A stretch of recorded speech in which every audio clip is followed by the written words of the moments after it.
ছোটবেলা বাড়ির বাইরে ফুচকা, আলু কাবলি এগুলো খাওয়ার নিয়ম ছিল না, বাড়িতেই এগুলো বানানো হতো।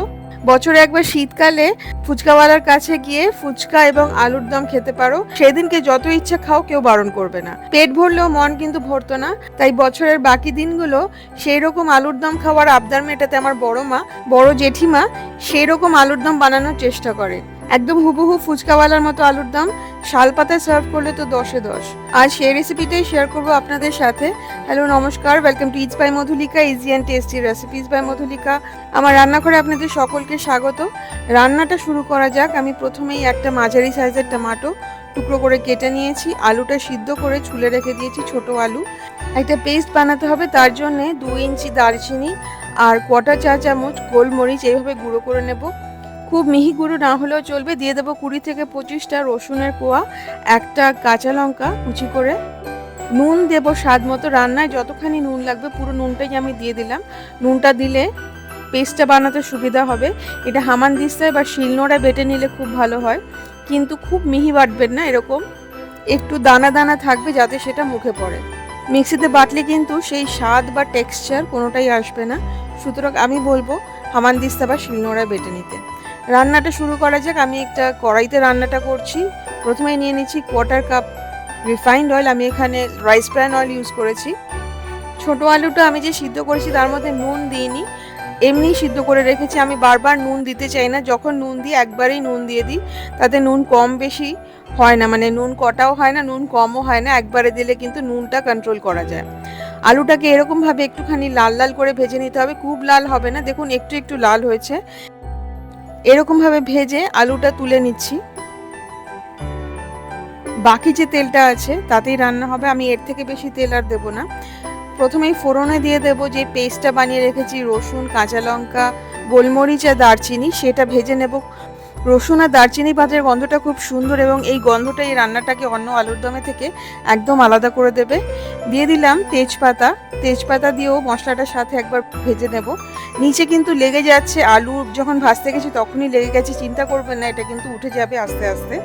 দিয়ে দিলাম টমেটো, লাল লঙ্কা গুঁড়ো 1 চা চামচ, ধনে গুঁড়ো 1 চা চামচ, ভাজা জিরে গুঁড়ো 1 চা চামচ, আদা বাটা 1 চা চামচ, রসুন বাটা 1 চা চামচ।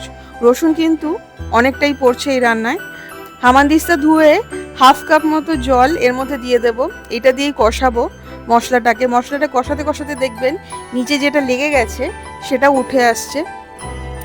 হলুদ দেব 1/4 চা চামচ, দিয়ে আরও খানিকটা জল দিয়ে ভালো করে কষিয়ে নেব। ততক্ষণ কষাবো যতক্ষণ না কষে গিয়ে তেল বেরিয়ে আসছে। জল শুকিয়ে মশলাটা একদম কষা হয়ে গেছে, খুব সুন্দর একটা গন্ধও বেরোচ্ছে।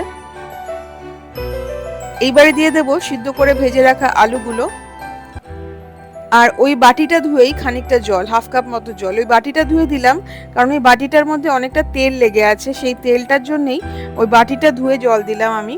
ভালো করে মিশিয়ে নিয়ে ঢেকে এটা রান্না করতে হবে 5 থেকে 7 মিনিট একদম লো ফ্লেমে। আলুটা অলরেডি সিদ্ধ করাই আছে, এবার মশলাটা আলুর মধ্যে ঢুকে আলুর স্বাদটাকে আরও বাড়িয়ে দেবে।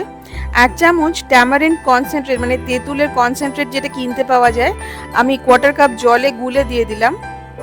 খুব ভালো করে মিশিয়ে নেব। খুব টক হয়ে যাবে, সেই জন্য দিয়ে দেবো চিনি 1 চা চামচ। এতে কিন্তু খুব মিষ্টি হবে না, জাস্ট তেঁতুলের টকটাকে ব্যালেন্স করবে। ভালো করে মিশিয়ে নিয়ে ভাজতে হবে 3 থেকে 4 মিনিট মাঝারি আঁচে। 3 থেকে 4 মিনিট ভেজে নেওয়ার পরে দিয়ে দেবো কাঁচা পাকা লঙ্কা। গ্যাসটা বন্ধ করে দেব। দিয়ে দেবো ভাজা মশলা, শুকনো খোলায় শুকনো লঙ্কা আর জিরে টেলে গুঁড়ো করা আছে। আমি আগেও অনেকবার ভাজা মশলার রেসিপি শেয়ার করেছি। ধনে পাতা কুচি দিয়ে দেবো 1/2 কাপ।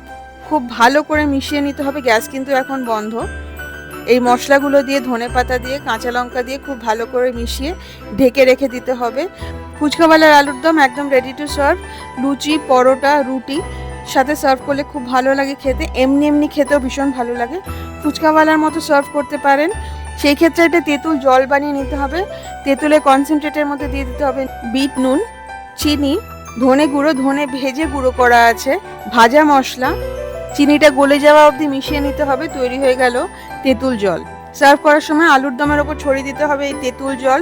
ভুনা ধনে গুঁড়ো, ভাজা মশলা, বিট নুন, কাঁচা লঙ্কা আর ধনে পাতা, তাহলেই তৈরি হয়ে যাবে ফুচকাওয়ালার মতো আলুর দম। আমার বড় মার এই রেসিপিটা অবশ্যই ট্রাই করবেন ঠিক এভাবেই, যেরকম ভাবে বড় মা বানাতো। আজ 9 মাস হলো বড় মা পাড়ি দিয়েছেন আফেরার দেশে আমার জেঠু আর দাদার সাথে দেখা করতে। রয়ে গেছে প্রচুর স্মৃতি, ভালোবাসা, আশীর্বাদ এবং অন্যরকম কিছু কিছু রান্না। আজকে আমি শেয়ার করলাম তার মধ্যে থেকে একটা ফুচকাওয়ালার আলুর দম। রেসিপিটা আপনাদের আশা করি ভীষণ ভালো লাগবে। ঠিক এরকম ভাবে ট্রাই করবেন এবং এরকম ভাবে সার্ভ করবেন। ভালো লাগলে রেসিপিটা প্লিজ শেয়ার করবেন। আমার চ্যানেল ইটস বাই মধুলিকা অবশ্যই সাবস্ক্রাইব করবেন। সাবস্ক্রাইব করার সময় বেল আইকনটি প্রেস করতে ভুলবেন না। খুব ভালো থাকবেন, ভালো ভালো রান্না করবেন। দেখা হবে খুব শিগগিরই একটা নতুন রেসিপি নিয়ে। Happy cooking. Thank you.